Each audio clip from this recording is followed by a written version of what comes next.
Bangladesh national team নিয়ে আলোচনা করতে চাই এবং টি-20 বিশ্বকাপের আগে বাংলাদেশের সবশেষ এখন পর্যন্ত শিডিউল যদি হিসাব করি আন্তর্জাতিক সিরিজ হচ্ছে আয়ারল্যান্ডের বিপক্ষে, যেখানে বাংলাদেশ 3টা ম্যাচ খেলবে, রাইট?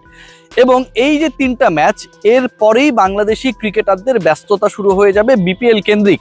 টি-20 বিশ্বকাপের আগে সবশেষ আন্তর্জাতিক সিরিজের জন্য যে দল ঘোষণা করা হয়েছে, আমার অতি প্রিয় গাজী আশরাফ হোসেন লিপু ভাই আসসালামু আলাইকুম, যে দলটা ঘোষণা করেছেন সেই দল নিয়ে আলোচনা করতে গেলে ইন্সপায়ার্ড হবার থেকে অনেক অনেক বেশি লুভালসগুলো বেরিয়ে আসে। এই দলে কেন সৌম্য সরকার নেই, এটা একটা বড় প্রশ্ন।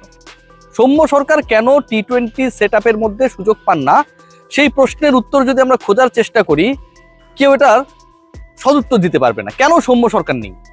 আবার একই সাথে এই একই দলে কেন জাকের আলী অনিককে সুযোগ দেওয়ার ব্যাপারে কোনো ধরনের কার্পণ্য করা হয় না? জাকের আলী অনিক যার পারফরমেন্স, যার ডেডিকেশন, যার অনফিল্ড প্রেজেন্স সবকিছু নিয়ে নানাভাবে বিতর্ক তৈরি হয়েছে, নানাভাবে বিতর্কে তিনি জড়িয়েছেন, সেই জাকের আলী অনিককে নিয়ে বাংলাদেশ ক্রিকেট বোর্ডের সিলেকশন প্যানেলও বিতর্কিত হবার আপ্রাণ চেষ্টা করে। সৌম্য সরকার থাকে না, জাকের থাকে। এবং ইন্টারেস্টিংলি রিসেন্ট পাস্টে বড় কোনো টি-20 টুর্নামেন্ট না খেলা নতুন ক্রিকেটার হিসেবে মাহিদুল ইসলাম অঙ্কনকেও আমরা স্কোয়াডে অন্তর্ভুক্ত করতে দেখেছি। এখন যেই সিরিজটা আপনি খেলবেন জাস্ট কদিন পরে এবং এরপরে আপনি ওয়ার্ল্ড কাপে চলে যাবেন, যেহেতু এখন পর্যন্ত শিডিউল কোনো সিরিজ নেই, আন্তর্জাতিক সিরিজ নেই, মাহিদুল ইসলাম অঙ্কনকে আপনি সুযোগ দেন। অঙ্কনের ক্যালিবার নিয়ে, ডেডিকেশন নিয়ে আমি প্রশ্ন তুলতে চাইছি না এখনো। গতকালকের ম্যাচে তিনি কি করেছেন সেই আলোচনা আমরা যাব পরবর্তীতে, কিন্তু আপনি একটা সিরিজে দেখে তাকে কি বিশ্বকাপের দলে রাখবেন? অথবা এই একটা সিরিজে খারাপ করলে কি আপনি তাকে বাদ দিয়ে দিবেন? যদি সেটা না হয় তাহলে তো আপনাকে এক্সপেরিয়েন্স ক্যাম্পেইনার সৌম্য সরকারকে সুযোগ দেওয়া উচিত ছিল। সৌম্যের আলোচনায় আসার আগে একটু জাকেরকে নিয়ে আলোচনা করতে চাই। দেখুন, বাংলাদেশ ক্রিকেট দলের সিন্ডিকেট কেউ ভাঙতে পারবে না। মহান আল্লাহ তাআলাও আমার কাছে মনে হয় যে অনেক ক্ষেত্রেই বিরাগ ভাজন হন যে এই যে কিছু ক্রিকেটারকে তাদের ডিউ চান্সেস গুলো দেওয়া হয় না এবং কিছু ক্রিকেটার অতিরিক্ত সুযোগ পেয়ে যাচ্ছেন, তাদের ব্যাপারে বাংলাদেশ ক্রিকেট বোর্ড, বুলবুল সাহেব, তাদের ম্যানেজমেন্ট কি কারণে এত বেশি স্যাক্রিফাইস করছেন। খেয়াল করে দেখুন যে এই দলে জাকের আলী অনিক, যিনি সবশেষ 8টা টি-20-তে 8টা ম্যাচের 5টাতে সিঙ্গেল ডিজিট আউট হয়ে গেছেন। সবশেষ 8 টি-20-র 5টাতে তিনি 100-র নিচে স্ট্রাইক রেটে ব্যাট করেছেন। টি-20-র কথা বলছি, আন্তর্জাতিক টি-20-র কথা। সবশেষ 8 ম্যাচের পরিসংখ্যানে জাকের আলী অনিক করেছেন 88 রান করেছেন, এভারেজ হচ্ছে 11, স্ট্রাইক রেট বিলো 100। এরকম একজন ক্রিকেটারকে আমি যখন বিশ্বকাপের আগের সিরিজে রাখি, বিশ্বকাপের আগের ফর্মাল সিরিজে রাখি, তার মানে দাঁড়ায় যে আমরা আসলে পুরো বিশ্বকাপ পরিকল্পনাতেই তাকে রাখছি। কেন রাখছি, কি কারণে রাখছি? পারফরমেন্স কথা বলছে না, তিনি ডেলিভার করতে পারছেন না, এর কোনো ব্যাখ্যা নেই। সালাউদ্দিন সাহেব শুরুর দিকে বলেছিলেন, মনে করুন, যে আমি আর কোচ থাকবো না, পদত্যাগপত্র জমা দিয়েছি, বাংলাদেশ ক্রিকেট বোর্ড সেটা পেয়েছে, মিডিয়া রিলিজ দিয়ে জানানো হলো। সেই মোহাম্মদ সালাউদ্দিন আবারও থেকে গেছেন।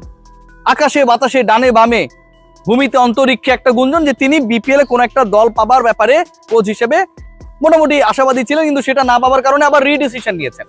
এখন নতুন করে মিডিয়াকে গেলানো হচ্ছে আশরাফুল আর সালাউদ্দিনের কম্বিনেশনের কারণে বাংলাদেশ ভাই অস্ট্রেলিয়া হয়ে গেছে। না আশরাফুল ডেরেন লেমন আর না মোহাম্মদ সালাউদ্দিন অন্য কোনো কোচ যে আসলে বাংলাদেশ অস্ট্রেলিয়া হয়ে গেছে। আপনি ভাই পারফরমেন্স করেছেন কোন দলের বিপক্ষে? আপনি পারফর্ম করেছেন আয়ারল্যান্ডের বিপক্ষে, যারা নিয়মিত টেস্ট খেলে না। সেই আয়ারল্যান্ডের বিপক্ষে পারফর্ম করা একটা দল বিশাল উন্নতি করে ফেলেছে এবং এখানে একটা দারুণ কম্বো হয়েছে আশরাফুল আর সালাউদ্দিন, মানে এদেরকে টিকায় রাখো। এই যে মিডিয়াতে গেলানো হচ্ছে, এটা কিন্তু একটা সময় গিয়ে বলহজম হয়ে যাবে। আর সালাউদ্দিন সাহেবকে যারা আসলে অনেকটা ব্যক্তিত্ববান মনে করেছিলেন, তিনি যখন পুরো জাতি যখন খুশি হলো যে তিনি দায়িত্ব নিতে চান না, সরে যেতে চান, ওকে ভাই টাটা বাই বাই, আবার যখন সেই সিদ্ধান্ত পরিবর্তন হয়, গণমাধ্যমে আমরা দেখি সালাউদ্দিন থেকে যাবার সিদ্ধান্ত নিয়েছেন, তার ব্যক্তিত্ব নিয়ে আপনি প্রশ্ন তুলতে বাধ্য হবেন। সালাউদ্দিনকে নিয়ে এত আলোচনা করার কারণ হচ্ছে যেই সালাউদ্দিনের প্রেজেন্স, মানে তিনিও টিকে গেলেন এবং তিনি টেকানোর ক্ষেত্রে বড় রোল প্লে করলেন প্রিয় ছাত্র জাকের আলী অনিককে।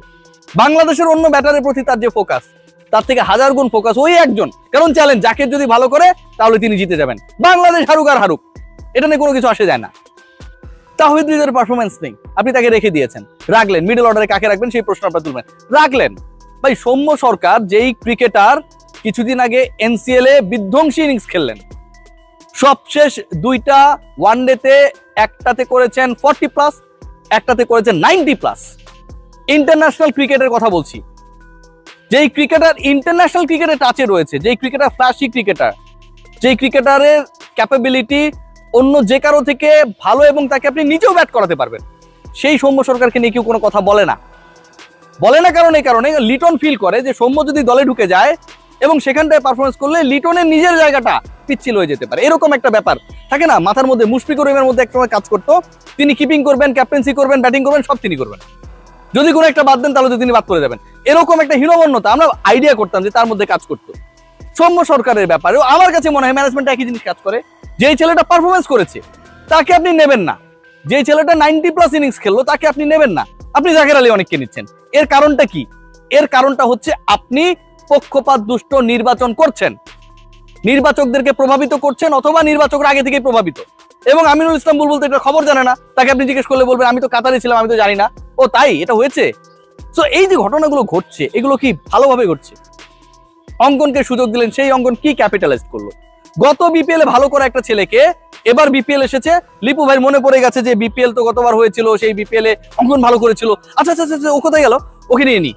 এই যে ডিসিশনস গুলো হুটহাট করে যে সিদ্ধান্তগুলো গ্রহণ করা হয়, এগুলো কোনোভাবেই সাপোর্টেবল না। এবং এই সিদ্ধান্তগুলো বাংলাদেশ দলকে কতটা ভোগাচ্ছে, কতটা ভোগাবে, বাংলাদেশ দলের স্ট্যাবলিশমেন্টের ক্ষেত্রে কত বড় বাধা, এটার ব্যাখ্যা কেউ দিতে পারবে না। জাস্ট কম্পেয়ার করে দেখুন, একটা ছেলে পারফর্ম করছে, সে 90+ করলো, 40+ করলো, সবশেষ টি-20-র 5 ইনিংসের মধ্যে দুটাতে 40+, একটাতে 40+ অপরাজিত, তাকে আপনি বাদ দিয়ে দিলেন।